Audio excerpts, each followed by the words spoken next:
Hello. ಇವಾಗ ನಾನು ಈ ಫೋನ್ನಲ್ಲಿ ನೀವು ಟೈಪ್ ಹೊಡೆಯೋದ್ರ ಬದಲು ಅಕ್ಷರಗಳನ್ನು ಬಾಯಿನಲ್ಲಿ ಮಾತಾಡಿದ್ರೆ ಅಕ್ಷರ ಟೈಪ್ ಆಗೋದು ಕನ್ನಡ ಇಂಗ್ಲೀಷು ಅದನ್ನು ಹೇಳ್ಕೊಡ್ತೀನಿ. ನಾನು ಬೇಸಿಕಲಿ ಆ್ಯಂಡ್ರಾಯ್ಡ್ ಫೋನಲ್ಲಿ ತೋರಿಸ್ಕೊಡ್ತೀನಿ ನಿಮಗೆ.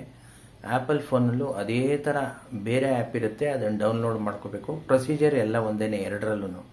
ಅದರಿಂದ ಇದರಲ್ಲಿ ತೋರಿಸಿದ್ದನ್ನ ನೀವು ಆ್ಯಪಲ್ ಫೋನ್ ಇದ್ದವರು ಅದೇ ಥರ ಬೇರೆ ಹೆಸರಿನ ಆ್ಯಪ್ ನೀವು ಹುಡುಕೊಂಡು ಮಾಡಿದ್ರೆ ವರ್ಕ್ ಆಗುತ್ತೆ. ಅದರಲ್ಲಿ ಮುಖ್ಯವಾಗಿ ನೀವು ಗಮನಿಸಬೇಕಾಗಿರೋದು ಏನು ಅಂದರೆ, ನೀವು ಮಾತಾಡಿದ್ದು ಅದಕ್ಕೆ ಕನ್ನಡ ಅಂತ ಗೊತ್ತಾಗಿ ಕನ್ನಡದಲ್ಲಿ ಟೈಪ್ ಆಗಬೇಕಾದ್ರೆ ಕನ್ನಡ ಲ್ಯಾಂಗ್ವೇಜ್ ಅಂತ ಸೆಟ್ ಮಾಡಿರಬೇಕು. ಅದನ್ನು ತುಂಬ ಜನ ಮಾಡ್ತಾಯಿಲ್ಲ. ಇಂಗ್ಲೀಷ್ ಅಂತಿರುತ್ತೆ, ನೀವು ಕನ್ನಡದಲ್ಲಿ ಮಾತಾಡಿದ್ರೆ ಅದು ಹೇಗೇಗೋ ಹೊಡೆಯುತ್ತೆ. ಅದನ್ನು ತೋರಿಸಿದ್ದೀನಿ. ಸೊ ಇದನ್ನು ಕರೆಕ್ಟಾಗಿ ಅನುಸರಿಸಿ ಈ ವಿಡಿಯೋನ ಬೇಕಾದ್ರೆ 2-3 ಸಲ ನೋಡ್ಕೊಳ್ಳಿ. ಡೀಟೇಲಾಗಿ ಹೇಳಿದ್ದೀನಿ. ಅದನ್ನು ನೀವು ಆ್ಯಪಲ್ ಫೋನ್ ಇದ್ದವರು ಅದಕ್ಕೆ ಕರೆಕ್ಟಾಗಿ ನಿಮ್ಮ ಬೇರೆ ಆ್ಯಪ್ನ ಯೂಸ್ ಮಾಡಿಕೊಂಡು ಅದೇ ಥರ ಪ್ರೊಸೀಜರ್ ಮಾಡಿ ಪ್ರಾಕ್ಟೀಸ್ ಮಾಡಿ.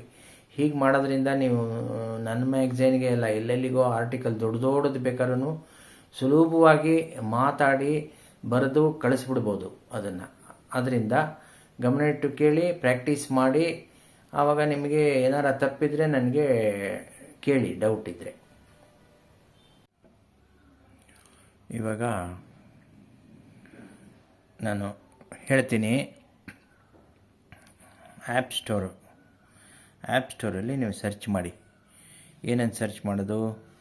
ಕನ್ನಡ ವಾಯ್ಸ್ ಟೈಪಿಂಗ್ ಆ್ಯಪ್ ಅಂತ ಹೊಡೀರಿ. ಕನ್ನಡ ವಾಯ್ಸ್ ಟೈಪಿಂಗ್ ಆ್ಯಪ್ ಅಂದರೆ ಎಷ್ಟೋ ಆ್ಯಪ್ಸ್ ಬರುತ್ತೆ. ಅದರಲ್ಲಿ ಇದು ದೇಶ್ ಕನ್ನಡ ಕೀಬೋರ್ಡ್ ಅಂತ ಇದೆ. ಅದನ್ನು ಇನ್ಸ್ಟಾಲ್ ಮಾಡಿ. ಅದು ಸ್ವಲ್ಪ ಟೈಮ್ ತೊಗೊಳುತ್ತೆ ಇನ್ಸ್ಟಾಲ್ ಆಗೋದಕ್ಕೆ. ಅದು ಇಂಟರ್ನೆಟ್ ಮೇಲೆ ಡಿಪೆಂಡ್ ಆಗುತ್ತೆ. ನಿಮ್ಮಲ್ಲಿ ಎಷ್ಟು ಇಂಟರ್ನೆಟ್ ಎಷ್ಟು ಸ್ಪೀಡ್ ಇದೆ ಅದು ಇದು ಎಲ್ಲ ಡಿಪೆಂಡ್ ಆಗುತ್ತೆ. ಇವಾಗ ಕೀಬೋರ್ಡ್ ನೋಡಿ, ಇದು ಬೇರೆ ಥರ ಇದೆ. ಅದು ಬಂದ ಮೇಲೆ ನೋಡಿ ಹೇಗಾಗುತ್ತೆ ಅಂತ ನೀವೇ ನೋಡ್ಕೊಂಬಿಂತ್ರಿ. ಅದು ಫಸ್ಟು ಡೌನ್ಲೋಡ್ ಆಗಿ ಆಮೇಲೆ ಇನ್ಸ್ಟಾಲ್ ಆಗುತ್ತೆ. ಅದಕ್ಕೆ ಒಂದು ಸ್ವಲ್ಪ ಟೈಮ್ ತೊಗೊಳುತ್ತೆ. ಇನ್ಸ್ಟಾಲ್ ಆಗೋದ್ಮೇಲೆ ಓಪನ್ ಅನ್ನೋ ಆಪ್ಷನ್ ಬರುತ್ತೆ. ಈಗ ಓಪನ್ ಬಂತು. ನಾನು ಓಪನ್ ಮಾಡ್ತೀನಿ. ಓಪನ್ ಮಾಡಿದಾಗ ಅದಕ್ಕೆ ಕೆಲವು ಕ್ವಶನ್ ಕೇಳುತ್ತೆ. ದೇಶ್ ಕನ್ನಡ ಕೀಬೋರ್ಡ್ಗೆ ಸುಸ್ವಾಗತ ಅಂತ ಅನೌನ್ಸ್ ಮಾಡುತ್ತೆ. ಕೀಬೋರ್ಡ್ ಅನ್ನು ಸಕ್ರಿಯಗೊಳಿಸಿ. S, activate keyboard. ದೇಶ್ ಕನ್ನಡ ಕೀಬೋರ್ಡ್ ಆಯ್ಕೆ ಮಾಡಿ. ಈಗ ಇದನ್ನು ಆಯ್ಕೆ ಮಾಡಬೇಕು ಅಂದರೆ ಓಕೆ ಅಂತ ಕೊಡಿ. ಇನ್ನೊಂದ್ಸಲಿ ಓಕೆ ಅಂತ ಕೊಡಿ. ಕೆಳಗಿನ ಆಯ್ಕೆ ಬಟನ್ ಮೇಲೆ ಕ್ಲಿಕ್ ಮಾಡಿ. ದೇಶ್ ಕನ್ನಡ ಕೀಬೋರ್ಡ್ ಆಯ್ಕೆ ಮಾಡಿ. ಅಲ್ಲಿ ಆಕ್ಟಿವ್ ಮಾಡಿದ್ರೆ ಸಿದ್ಧವಾಗಿದೆ. ಇಷ್ಟು ಮಾಡಿದ್ರೆ ಅಪ್ಲಿಕೇಶನ್ ನಲ್ಲಿ ದೇಶ್ ಕನ್ನಡ ಕೀಬೋರ್ಡ್ ಅನ್ನು ಬಳಸಬಹುದು. ಹಾಂ ನೋಡಿ, ಇಷ್ಟು ಹೇಳಿದ್ದಾಗೋದ್ಮೇಲೆ ಇದಿರಬೇಕು. ಮೊದಲನೇದು ABC ಟು ಕನ್ನಡ ಅನ್ನೋದು ಇರಲಿ. ನೀವು ಇಂಗ್ಲೀಷ್ ಟೈಪ್ ಮಾಡ್ಬೇಕಾದ್ರೆ ಇಲ್ಲಿ ಬರಬೇಕು. ಇದು ಬೇಡ, ಇದು ರೂಢಿ ಇರಲ್ಲ ನಿಮಗೆ. ಇದು ಹ್ಯಾಂಡ್ ರೈಟಿಂಗು ಬೇಕಾದ್ರೆ ಮಾಡ್ಬೋದು. ಅದು ನಾನು ಆಮೇಲೆ ತೋರಿಸ್ತೀನಿ. ಇವಾಗ ಇಲ್ಲಿದೆ ಲೇಔಟ್ ಇದೆ, ಅಲ್ಲಿ ಅದು ಬಂದಿದೆ ಈಗ. ಸೊ ಅದನ್ನು ಸೆಲೆಕ್ಟ್ ಆದಮೇಲೆ ಹಾಗೆ ಬಿಟ್ಬಿಡಿ. ವಾಪಸ್ ಹೋಗಿ ನೀವು ಏನು ಬೇಕಾದ್ರೂ ಹೇಳಿದ್ರೆ ಕನ್ನಡದಲ್ಲಿ ಬರುತ್ತೆ. ಯಾವುದೇದೋ ಆ್ಯಪಲ್ಲಿ ಮಾಡೋಕ್ಕಿಂತ ಈ ನೋಟ್ಸ್ ಅಂತ ಒಂದಿರುತ್ತೆ.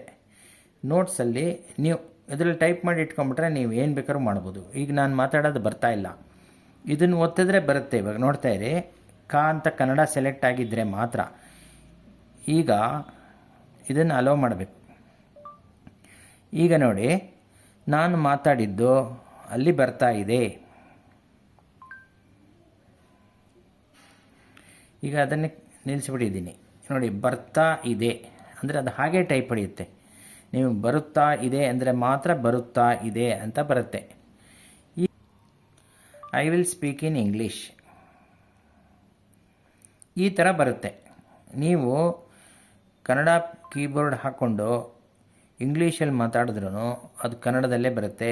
ಅದೇ ರೀತಿ ನೀವು ಇಲ್ಲಿ ಇಂಗ್ಲೀಷ್ ಕೀಬೋರ್ಡ್ ಹಾಕ್ಕೊಂಬಿಟ್ಟು ಕನ್ನಡದಲ್ಲಿ ಮಾತಾಡಿದ್ರೂ ಅದೇ ಥರ ಬರುತ್ತೆ.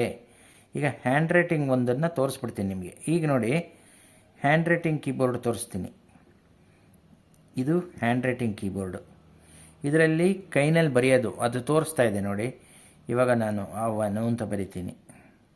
ಇಲ್ಲಿ ಬಂತು ಅವನು ಅಂತ, ಅಲ್ಲೂ ಟೈಪ್ ಆಯ್ತು, ಇಲ್ಲೂ ಬಂತು. ನೆಕ್ಸ್ಟ್ ಲೈನ್ ಬೇಕಾದ್ರೆ ಹಿಂಗೆ ಹೋಗ್ಬಿಟ್ಟು ಹೊಸ ಅಕ್ಷರ ಗಳು ಹೀಗೆಲ್ಲ ತಪ್ಪು ಹೊಡೆದ್ರೂ ಅದು ಕ್ಲೀನಾಗೇ ಬರುತ್ತೆ. ಇವಾಗ ಮಾತಾಡಿದ್ದು ತೊಗೋತಾ ಇಲ್ಲ, ಅದು ಹಾಗೇ ಬರ್ತಾ ಇದೆ ಕರೆಕ್ಟಾಗಿ. ಇದನ್ನು ರೈಟ್ ಹಾಕ್ಬಿಟ್ಟು ನೀವು ಸೇವ್ ಮಾಡ್ಕೊಂಬಿಟ್ರೆ ಇದನ್ನು ಕಾಪಿ ಮಾಡಿಕೊಂಡು ಎಲ್ಲಿಗೆ ಬೇಕಾದ್ರೂ ಹಾಕ್ಬೋದು. ಇವಾಗ ನಾನು ನಿಮಗೆ ಕನ್ನಡ ಇಂಗ್ಲೀಷ್ನ ಚೇಂಜ್ ಮಾಡೋದು ಹೇಳ್ಕೊಡ್ತೀನಿ. ಇವಾಗ ಇದು ಒತ್ತದ ಮೇಲೆ ಇಲ್ಲಿ ಕನ್ನಡ ಅಂತಿದ್ದರೆ, ಈಗ ನೋಡಿ ಕನ್ನಡ ಅಂತಿದ್ದರೆ ಕನ್ನಡ ಬರುತ್ತದೆ. ಇಲ್ಲಿ ಏನಂತಿದೆಯಲ್ಲ ಇಂಗ್ಲೀಷಿಗೆ ಚೇಂಜ್ ಮಾಡಿ. ನಾವು ಇಟ್ ವಿಲ್ ಟೇಕ್ ಇಂಗ್ಲೀಷ್. ಕನ್ನಡದಲ್ಲಿ ಮಾತನಾಡಿದರೂ ತಪ್ಪಾಗಿ ಹೊಡೆಯುತ್ತೆ.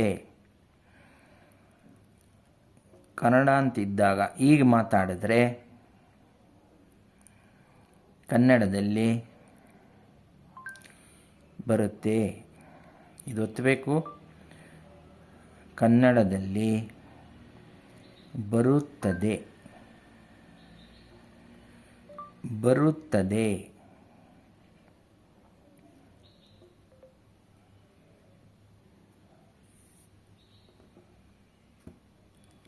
ಸೇವ್ ಮಾಡ್ಕೊಂಬಿಡೋದು. ಅದನ್ನು ನೀವು ಎಲ್ಲಿಗೆ ಬೇಕಾದ್ರೂ ಹಾಕ್ಬೋದು. ಅರ್ಧ ಕನ್ನಡ ಅರ್ಧ ಇಂಗ್ಲೀಷು ನಾನು ಹೇಳಿದ್ದೀನಿ ಚೇಂಜ್ ಮಾಡೋದು ಹೇಗೆ ಅಂತ.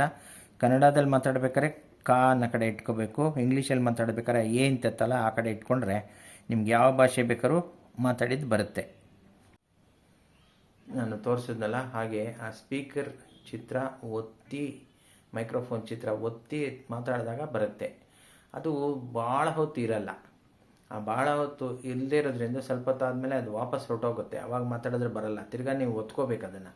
ಸುಮಾರು ಒಂದು 30 ಸೆಕೆಂಡೋ ಏನೋ ಇರುತ್ತದು. ಅಷ್ಟರೊಳಗೆ ಮಾತಾಡಿದ್ದೆಲ್ಲ ಬರುತ್ತೆ. ಆಮೇಲೆ ನಿಲ್ಲುತ್ತೆ. ತಿರುಗಿ ನೀವು ಮಾತಾಡಬೇಕಾದ್ರೆ ಅದನ್ನು ಒತ್ತಬೇಕು. ಇನ್ನೊಂದು ಮುಖ್ಯವಾದ ಅಂಶ ಏನು ಅಂತಂದರೆ, ಮಾತಾಡಿದ್ದು ಟೈಪ್ ಆಗೋವಾಗ ಜೋರಾಗಿ ಫ್ಯಾನ್ ಹಾಕಿರೋದು ಅಥವಾ ಹತ್ತಿರದಲ್ಲಿ ಮೋಟ್ರ್ ಬೈಕು ಬರೋದು, ಇಲ್ಲ ಈ ತರಕಾರಿ ಮರ ಮೈಕ್ನವ್ರು ಬಂದ್ಬಿಟ್ಟು ಟೊಮೆಟೊ ಅಂತ ಹೋಗ್ಬಿಟ್ರೆ ನಿಮ್ಮ ಮಾತು ಜೊತೆಲೆ ಅದು ಬಂದು ಸೇರ್ಕೊಂಬಿಡುತ್ತೆ. ಅದನ್ನು ನೀವು ಗಮನ ಇಟ್ಕೋಬೇಕು. ಅಂದರೆ ವಾಯ್ಸು ಎಲ್ಲೂ ಹೊರಗಡೆ ಡಿಸ್ಟರ್ಬೆನ್ಸ್ ಇಲ್ಲದೇ ಇದ್ದಾಗ ಮಾತಾಡಬೇಕು. ಆದರೆ ಹ್ಯಾಂಡ್ ರೈಟಿಂಗಲ್ಲಿ ಆ ಡಿಸಡ್ವಾಂಟೇಜ್ ಇಲ್ಲ. ಹ್ಯಾಂಡ್ ರೈಟಿಂಗಲ್ಲಿ ಏನೇ ಹೊರಗಡೆ ಶಬ್ದ ಏನಿದ್ರೂ ಆ ಶಬ್ದ ತೊಗೊಳ್ತಾ ಇಲ್ಲ. ನೀವು ಮಾತಾಡಿದ್ದು ತೊಗೊಳ್ತಾ ಇಲ್ಲ. ನೀವೇನು ಕೈನಲ್ಲಿ ಬರೀತೀರೋ ಅದನ್ನು ಮಾತ್ರ ತೊಗೊಳುತ್ತೆ. ಕೆಲವರಿಗೆ ಅದು ಸುಲಭ ಆಗ್ಬೋದು, ಹ್ಯಾಂಡ್ ರೈಟಿಂಗ್ ಆ್ಯಪೇ ಸುಲಭ ಆಗ್ಬೋದು. ಇನ್ನು ಕೆಲವರಿಗೆ ಈ ಮಾತಾಡೋದು ಸುಲಭ ಆಗೋದು. ಅದು ನೀವು ಎರಡರಲ್ಲೂ ಪ್ರಾಕ್ಟೀಸ್ ಮಾಡಿ ನಿಮ್ಗೆ ಯಾವ ಸುಲಭನೋ ಅದನ್ನು ಅಡಾಪ್ಟ್ ಮಾಡ್ಕೊಳ್ಳಿ. ಧನ್ಯವಾದಗಳು.